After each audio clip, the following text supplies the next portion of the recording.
నమస్తే. జయకృష్ణ భక్తి ఛానల్ ప్రేక్షకులకి స్వాగతం. దేశవ్యాప్తంగా గణేష్ ఉత్సవాలు ఘనంగా జరుగుతున్నాయి.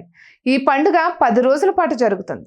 నేటి బిజీ ప్రపంచంలో ఒత్తిడి అనేది సర్వసాధారణమైపోయింది.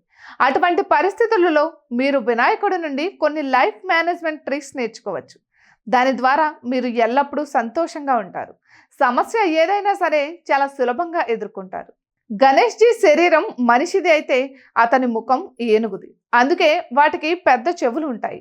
మనం ఎక్కువగా వినాలని, తక్కువ మాట్లాడాలని గణేశుడి పెద్ద చెవులు మనకు బోధిస్తాయి. ఈ మంత్రం మన జీవితంలో చాలా ఉపయోగకరంగా ఉంటుంది. ఏనుగు తల ఉండడం వల్ల గణేశుడు పొడవాటి, వంగిన తొండం కూడా కలిగి ఉంటాడు. అందుకే వక్రతుండు అని కూడా అంటారు. గణేశుడు పొడవాటి తొండం మనకు బోధిస్తుంది, ఒక వ్యక్తికి దూరంగా ఉన్న వస్తువులను పసిగట్టే సామర్థ్యం ఉండాలి. అంటే పరిస్థితులను ఎలా అంచనా వేయాలో మనం తెలుసుకోవాలి. వినాయకుడి కడుపు చాలా పెద్దది, పొడవుగా ఉంటుంది. అందుకే వినాయకుడిని లంబోదరుడు అని కూడా పిలుస్తారు. గణేశుని పెద్ద కడుపు నుండి మనం జీవితాన్ని గడపడానికి ఒక మంత్రాన్ని కూడా పొందుతాము. అంటే మనిషికి పెద్ద వస్తువులను కూడా జీర్ణించుకునే సామర్థ్యం ఉండాలి. అప్పుడే అతను తన జీవితంలో విజయం సాధించగలడు. ఒక దంతాన్ని కలిగి ఉన్నందున గణేశుడిని ఏకదంతుడు అని కూడా పిలుస్తారు.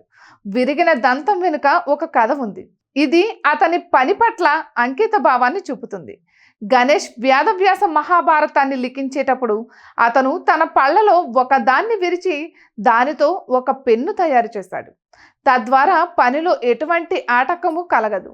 గణేశుడి యొక్క ఈ గుణం మీకు జీవితంలో అపారమైన విజయాన్ని అందిస్తుంది. ఇటువంటి మరెన్నో వీడియోస్ కోసం జయకృష్ణ భక్తి ఛానల్ని సబ్స్క్రైబ్ చేసుకోండి.